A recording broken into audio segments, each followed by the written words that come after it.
Ladies and gentlemen, theys and gamers, welcome to episode 3 of Creme de la Creator, the podcast that celebrates remarkable content creators and their communities. My name is Grant Alexander. Joining me, as always, is my co-host, Mr. Jake Lane. How you doing, Jake? I'm doing very well, thank you. How are you? It's been a bit of a caffeine-fueled nightmare of a day, but not too bad. I'm excited to be sat here and recording this with you because it's a special episode. Yeah, me too. And, last week was a bit of a heavy one, but I must say I've been really looking forward to this week. It's been a lot of fun doing the research and, looking forward to sharing what we found. Yeah, absolutely. Likewise.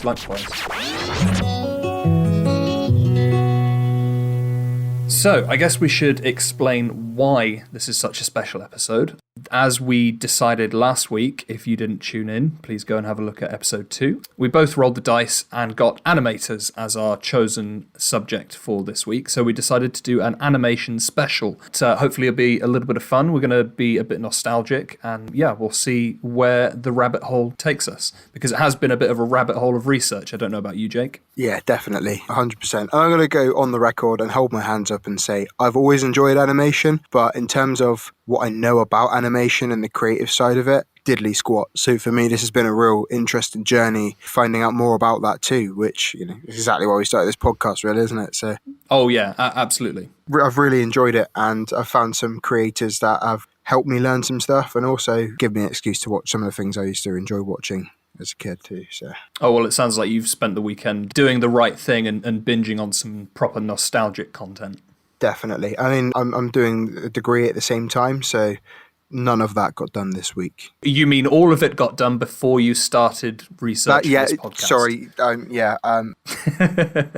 I did everything I needed to. I did everything I needed to. Then I started doing research. Like a responsible adult. I didn't agree to that. There was nothing signed about responsibility.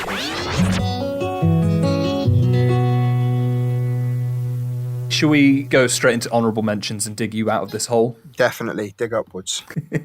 Excellent. So my honourable mention for this week was kind of my starting point for researching animation. It's one of my favourite creators, which I really want to talk about in more detail in a future episode. And it's Movies with Mikey on a channel called Film Joy on YouTube. And there's a series that he's put together called Lessons Animation Taught Us. Now, this started with 2 videos about a year apart, going into the different experiences and lessons that he's learnt through animation and the different examples that he gave. That then became a 60 video collaborative YouTube playlist with a load of different creators from across the world. So honourable mention this week is Movies with Mikey's Lessons Animation Taught Us, which we will link in the description down below. And the reason I wanted to start with this is because the opening lines of the first video in that playlist was actually, for me, a really interesting quote, which I thought would be a really good jumping off point for this episode. And it's, "Animation is one of the most flexible forms within the genre of cinema.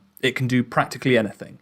Animation is a powerful art form that speaks directly to the formative souls of children. We all learned a lot, but didn't necessarily realise what we learned when we learned it.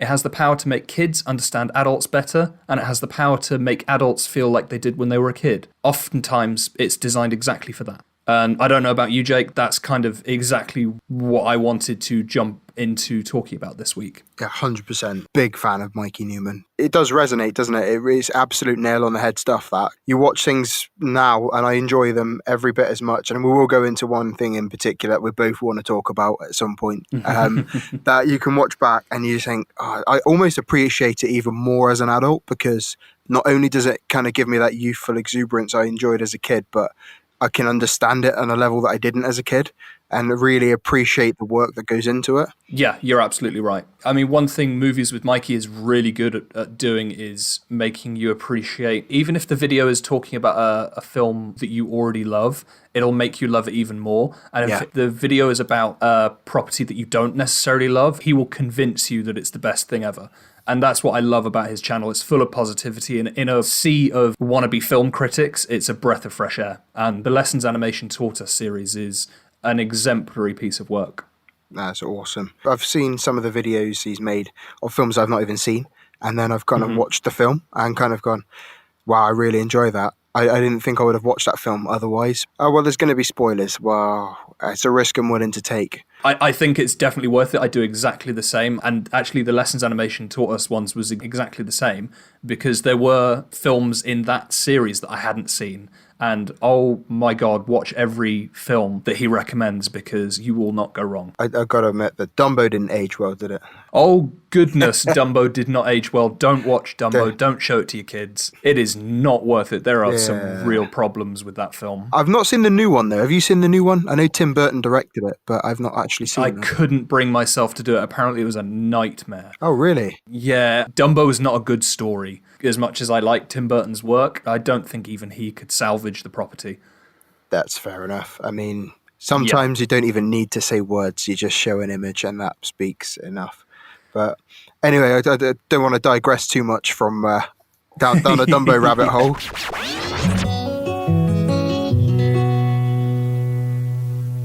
Yeah, have you got an honourable mention for us? I have. Of a similar sort of ilk to Mikey, actually. My honourable mention this week is Man of 1,000 Thoughts. That's MANN, Man of 1,000 Thoughts. And he does animation reviews, and it was a real good jumping off point for me for this week. He is a real deep thinker when it comes to the different animations. His video essays are on various different animation creators. One of the videos he did was, for instance, top animators to look out this year, highlights of 2020 in animation. Oh, nice. So yeah, it's really awesome stuff. And it was, again, something that I learned a lot of this year, and something that I've taken upon myself to learn more about myself, my culture, and people within my culture. Mm-hmm. And he is a Black animation reviewer who does an entire playlist on Black History Month in the United States. Oh, wow. So in February, he's just a whole playlist of different videos about different Black animators. There's one we'd said about Dumbo. There was an animation that I'm actually going to watch this evening. I didn't get a chance to do it before.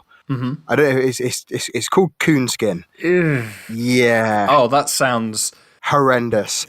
Yeah, that sounds awful. Yeah, this is the thing. Again, it's a film. I'm going to go watch it after this, because he sold it as his review was just like, it is about caricatures. It's about, it's satire playing on Black stereotypes and caricatures around like the minstrels, around, how Black people are perceived within America, particularly at that time. Mm-hmm. And that was kind of not the premise, but the underlying tones to the film. I would say I've not seen it myself, but his review basically really kind of sold it as like, this is phenomenally racist. However, it is also a very interesting piece of social commentary. Yeah, so Man of 1,000 Thoughts, my honourable mention. Brilliant. Thank you very much.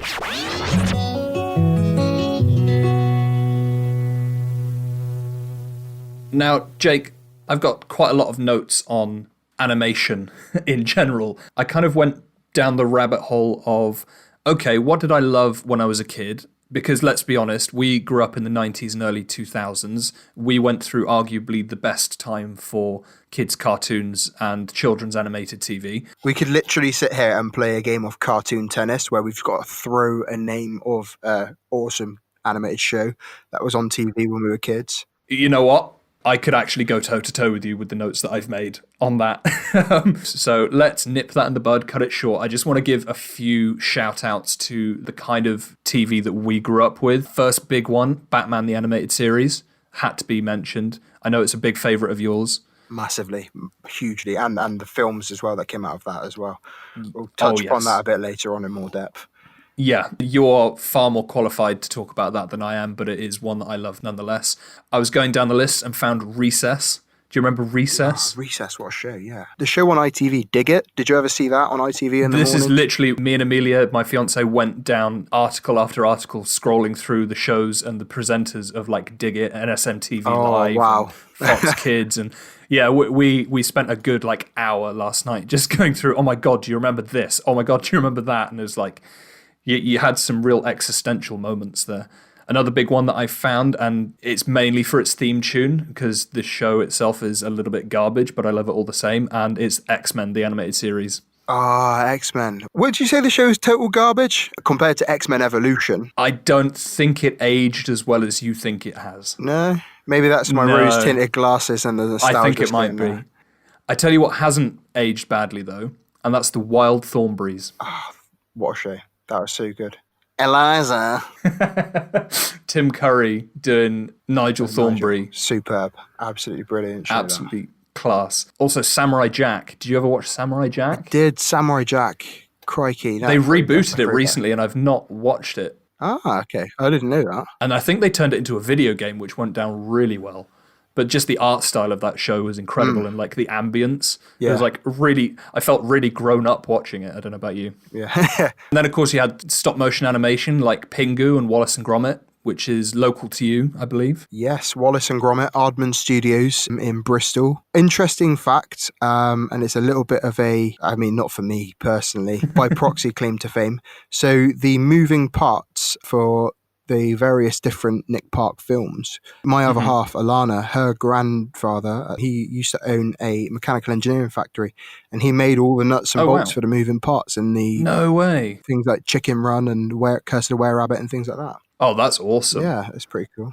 Funnily enough, I also have a small claim to fame for Aardman, which is I went to university in Bath, which is about 10 miles from Bristol, to do kind of creative media. One of my classmates at the time when we were going through our final year was actually working for Aardman as a runner, and he is now an assistant director. I believe he has an assistant director credit for, I think it's Early Man. Wow. So that's my claim to fame with Aardman. Shout out to Jamie England because he's an incredibly talented editor. Awesome. That is awesome. That is pretty awesome stuff. Perhaps he could come on the show. He could come on the show perhaps one day. Yeah, that'd be great. Yeah, we'd love to have him on. Another aspect of animation that I had growing up, and that was anime. You know, you had the likes of Pokemon and Digimon, Yu-Gi-Oh, and also like One Piece. Did you ever get into anime as a kid? Yeah, I loved Pokemon. Pokemon and Digimon were kind of the main ones. I think Pokemon had that, you were coming at it from two sides, weren't they? With the games as well and the cards. So it's three-pronged attack. But I am sure we got Pokemon cards banned at school. If your school wasn't banning Pokemon cards, then I'm sorry, you let us down because you weren't playing enough Pokemon cards. You didn't go to a good school. Yeah. Or the people at your school were of questionable character for not dealing Pokemon cards, like they were some sort of narcotic in the playground. Because they really were. If you had a shiny Charizard or one of those Mew cards that came with the Pokemon the first movie.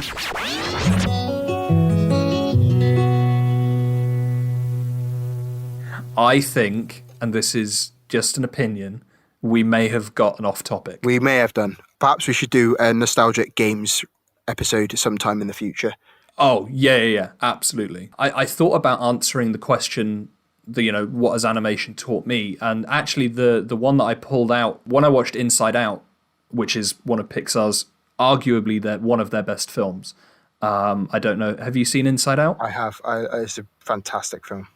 Absolutely. It really is. I mean, I know a lot of people who work with young children who now use it to teach children how to reckon with complex emotions. I saw it when I was 22 years old, and we're going to go down the lessons animation taught us because I learnt from that film that not dealing with your emotions properly is going to cause you a lot of harm. And as a young 20-something-year-old man, that's an important thing to be told because we're taught to just suppress emotions and ignore them. And it taught me patience and consideration in the face of like emotionally complex situations, not just for myself, but for other people as well, like compassion and understanding that you never really know what's going on inside someone's head. You can't fully understand how someone's feeling, so you should have patience and compassion for those people because emotions aren't binary. It sounds silly to learn that in your adult life. It's been one of those turning point moments in my kind of media consumption life that's really kind of gone, yeah, now I get it, now that makes sense. And also like the self-awareness to just ask yourself why you're feeling the way you are at any given moment. You're not a slave to your emotions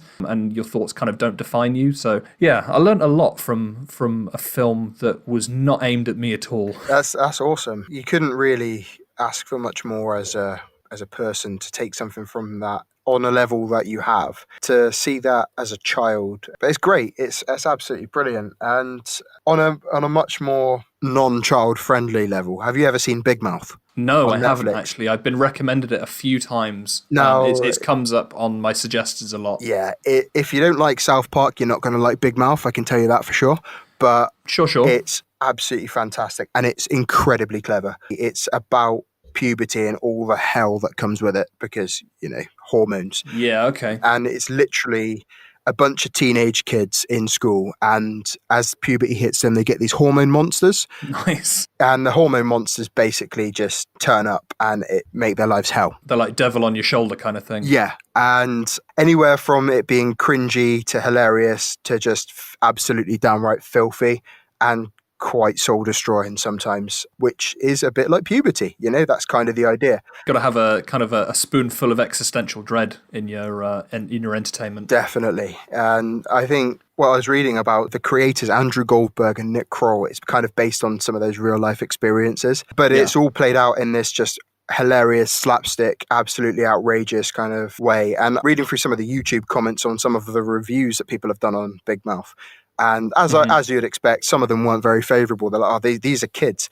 We are literally talking about some of these kids talking absolute filth, like filthy smart. It's disgusting, but it's hilarious. Well, that was the whole angle of South Park, wasn't it? Yeah, definitely. But this is done in, I think, in a lot more of a nuanced kind of, this is what puberty is like for people kind of way. Even things like anxiety, depression, relationships and consent, it really does cover kind of all angles. Oh, nice. But in a way that it's just like ridiculous and it's hilarious. I mean, it's not a show that you could ever make with live action. And that's what's great with, if you imagine a show turned up and you've got a live action show where you've got 15-year-olds actively talking about having sex with each other, and people will watch it on TV and be like, what the hell is this? What, turn that up. No, bad. Turn it off. These are minors, and they are, but it's a cartoon, so similar to South Park, you kind of accept it because it's a cartoon. Yeah, it's got its own internal logic that's normal. That's okay. But again, another reason animation's so great is because you can approach these issues with a no-holds-barred approach, but the underlying message remains the same. So it's good. I definitely recommend it. And there's a chap as well, kind of a second honourable mention I'll drop in. There's a guy called Johnny Two Cellos on YouTube. Oh, yeah. Who reviews animation, and he's done a review on every season of Big Mouth as well. His most recent review on season 4 was, this is getting harder and harder to talk about on YouTube without getting demonetized. So that gives you a measure as to what the show's about.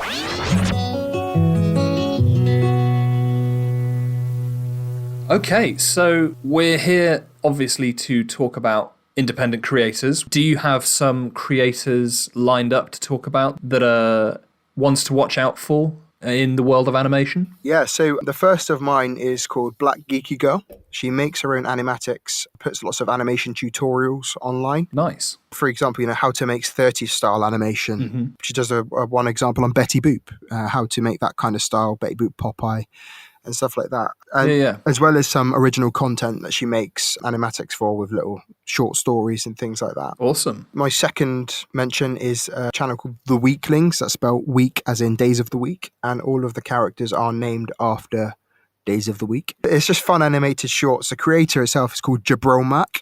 And yeah, it's just a bunch of fun animated shorts, usually 2 to 3 minutes long, that he sort of created and made himself with various different storylines. Yeah, it's just all good fun, really. And the last one is a UK-based, reviews animations and does post his own animatics, and it's a chap called Charles J. Thomas. He also creates does a lot of theory as well, sort of fan theory and stuff like that. Oh, okay, nice. As well as reviews, and as I said, he does post his own animatics on his page too. So Black Geeky Girl, The Weeklings, and Charles J. Thomas. Check them out. There will be a link in the description. Brilliant. Thank you very much.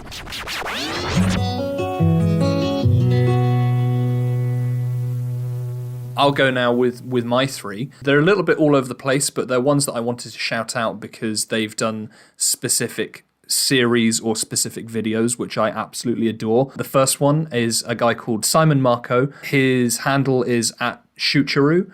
And his most recent work is on Ninja Sex Party's animated video for Welcome to My Parents' House. Again, one of my favorite bands. I think I linked this to you a couple of weeks ago when it came out as like the funkiest thing I have ever seen. Yeah. And the video is just superb. And Simon has put on his own channel a behind the scenes making of, where he explains like the different aspect ratios, the different color palettes, the different costumes he put people in, which for an animation is a lot of work to go through, and it's really paid off. It's hyper stylized, it's the funkiest thing you'll ever seen, and there's like a boatload of creativity that matches the absurdity of the song, because the song is all about, seducing this girl at a club and then taking her back to your parents' house, and like how you reckon with that as an awkward young adult, which I think we can all relate to on some level.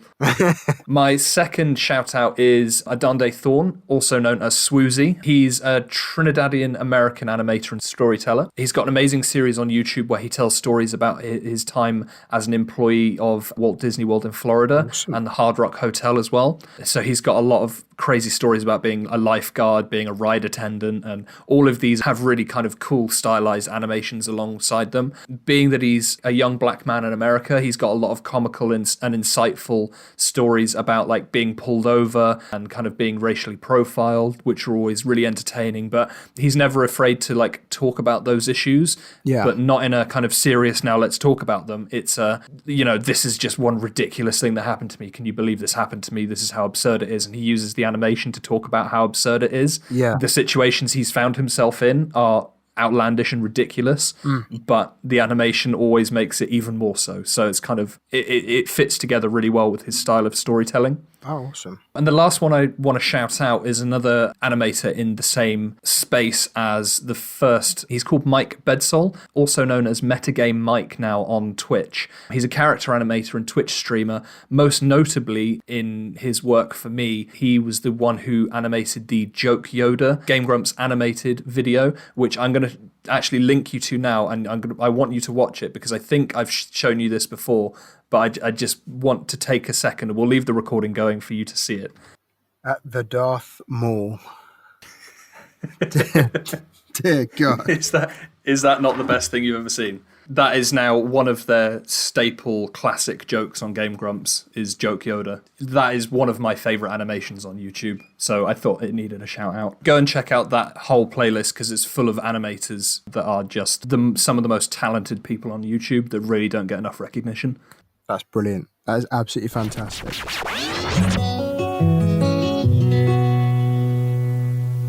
I've just realised there are two things that we've not spoken about on this animation special. I think I know what you're going to say. Mask of the Phantasm was my favourite, and I would argue was the best animated superhero film for a long time. And I know exactly where you're going with the word was, because I happen to know that you are very late to the bandwagon when it comes to 2018's Into the Spider-Verse. Yeah, I am very late. And Jake, when did you watch Into the Spider-Verse for the first time? Yesterday. For the benefit of the listeners, the 11th of January 2021, Jake. Come on. I know. How much of a fool do you feel right now that you hadn't seen that film for 2 years? I feel a sense of regret that I have not been enjoying that film for 3 years. I feel a sense of shame that I have absolutely no legitimate reason as to why I didn't watch the film. However, I also feel a sense of happiness that I have now seen it, because what a masterpiece. Yeah. Honestly, hands down the most impressive bit of animation in the last decade that got released into cinemas or anywhere, to be honest. Sony really came out of the gate strong with it. And, to circle back to the first honourable mention, movies with Mikey's video essay. Jake, I don't know if you've had a chance to see it yet. Yeah, I did see that. It was just on the technical marvel of how they put that thing together. My God. And what a soundtrack. What an art style. Because the art style in that is just phenomenal. And every frame, you can literally pause in any frame, and it's the best bit of pop art you'll ever see. Yeah, it's brilliant. It is absolutely superb. And I say on the front of the Mask of the Phantasm, not to do that away. I think that was both a brilliant film as ever. That era, Kevin Conroy, Mark Hamill, Joker, superb. And the animated series, the Batman animated series, was just a fantastic series. Everything. Arguably the best versions of all of those characters came out of that series. Definitely. And I think it was the combination of the fact that it wasn't typically campy style. They kind of really lent on the Tim Burton Batman style from the early 90s and went with that. And that worked so well. Am I right in thinking that they drew it and animated it on black paper to give the blacks really solid colour? Yeah, you're correct. It was all done on black paper. And they've that's how they made that, and it was just crazy, fantastic. And I think it's Patrick Willems that did an amazing video essay on Mask of the Phantasm. He did, yeah, I think you're right. Quickly. Yeah, another honourable mention we're going to get here because it's relevant and it is a special. Patrick Willems. Patrick explains Batman, Mask of the Phantasm, and why it's great. Yeah, I mean that was great, and for me, I can't count the amount of times I've seen that film, to be honest with you.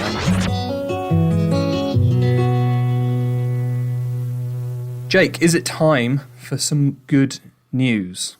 It is time for some good news. Have you got some good news lined up? I thought you had some good news lined up. I was checking if you did. I do. Oh, he does. I do. Thank God.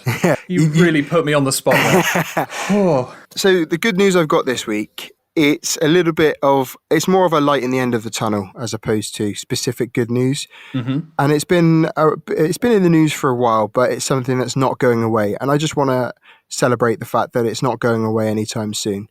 And that is a young man who plays football, who is absolutely dedicated to doing his best for humanitarian causes in the UK and ensuring that children don't go hungry. Mm-hmm. My good news this week is Marcus Rashford is continuing his crusade to ensure that children in the UK during these COVID times will get fed, to make sure that they are going to get adequate supplies of food and to hold the people in charge accountable to supporting these children who are living in food poverty. That's really incredible work he's doing. It is phenomenal, and I'm obviously a big sports fan, so I've remembered when he played his first game for Man United. Who's this kid?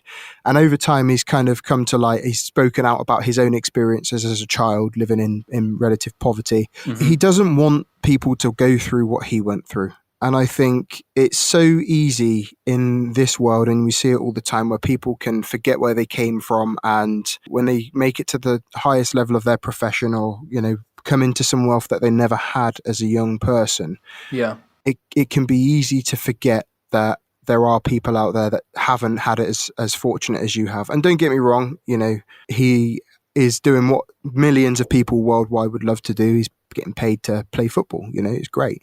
Whenever you make it to the top of your profession, whether it's sport or, in media, film, whatever it might be, that is the dream job that you've wanted to do, and you have to work hard to get there. But to continually, I think, at least on 3 occasions, he's forced a government U-turn on what policy they set through his own petitioning. Yeah. And it shows the good heart of the people throughout the country that I do believe humans are generally good, and nothing more demonstrated that further than the amount of businesses that were coming forward over the Christmas holidays and prior to that. If you need food, we will provide food for you and your children. You will not go hungry. And he was sharing everything on Twitter and Instagram and Facebook, and basically, he was using his voice, his platform to help with this. And the Castle Beach Cafe, which is just around the corner from me, and really led the charge with him for saying it's half term. This was back in October half term. It was. It was that October half term. Don't feel embarrassed. Just say that you need a meal for how many kids, whatever it is. We'll provide sandwiches, we'll provide drinks, anything that you need. Don't worry about paying for it. Like you say, it really gives you hope in humanity in a weird way, in a time where you could be forgiven for thinking that most of humanity is a complete waste of space. There is that kind of that light in the darkness. There is. And, it's the fact that he's continuing to do it. And it's, and he's spoken out so many times saying, I won't stop until I am happy that people are getting treated the way they should be and getting the help that they need. And the thing that kind of the icing on the cake is the fact that so often when celebrities speak out, you get told, "Oh, stick to this. Stick to football. Stick to your day job. Stay in your lane." Yeah, and I would always turn around and say, well, okay, what do you do for a living? Okay, so do you just talk about your work? No, you don't. So if you're allowed an opinion on it, so is everyone else. And especially for celebrities and footballers, footballers get the rap of being not the brightest bunch, but there are some real heroes. Definitely. And I would argue, and it's an entirely separate debate, and I'm not going to go into it in any more depth than this, but I believe, part of the problem people have with football is that they're the wrong class of rich people, and Marcus Rashford's a prime example of that. He's come from a very, an impoverished background. He's made something of himself, and now he's, working towards helping people from the background that he's from. So Yeah. As I say, the icing on the cake is when people say to Marcus, well, stick to football, you go, well, mate, he's pretty good at that as well. Let's be honest. Yeah. He's still been scoring goals. He's still been winning games, and this isn't at the detriment to what he does for a living. No, exactly that. So my good news story this week is that Marcus Rashford is continuing to lead the crusade in helping to improve the child hunger situation in the UK at the moment. And let's be honest, we'd love to live in a world where we don't need to be doing that. However, that isn't the world we live in, and it's important that we talk about the good things that people are doing to help, as opposed to just shouting about the bad things that have led to this situation. So no, you're absolutely right.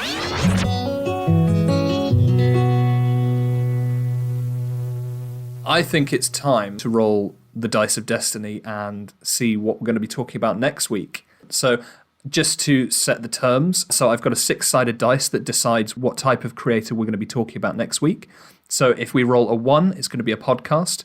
If we roll a 2, it's going to be a video game personality, so that could be a Twitch streamer or a YouTuber. If you roll a 3, it'll be a musician. 4 will be a writer, so that can be an author, a journalist, or a blogger. If you roll a 5, we'll be talking about a photographer. And number 6 is a wild card, so dealer's choice. You can bring anything to the table. Do you accept these terms? I do. Excellent. I'm going to roll the dice for you. So for the 3rd week in a row, you have rolled a 3. Which this week means you're talking about a musician. Ah, awesome. So I'm really looking forward to that. Yeah, there are plenty. And I'm going to roll for myself. And I have rolled a 6, which means I could bring absolutely anything. Awesome. Okay, I'll have a think.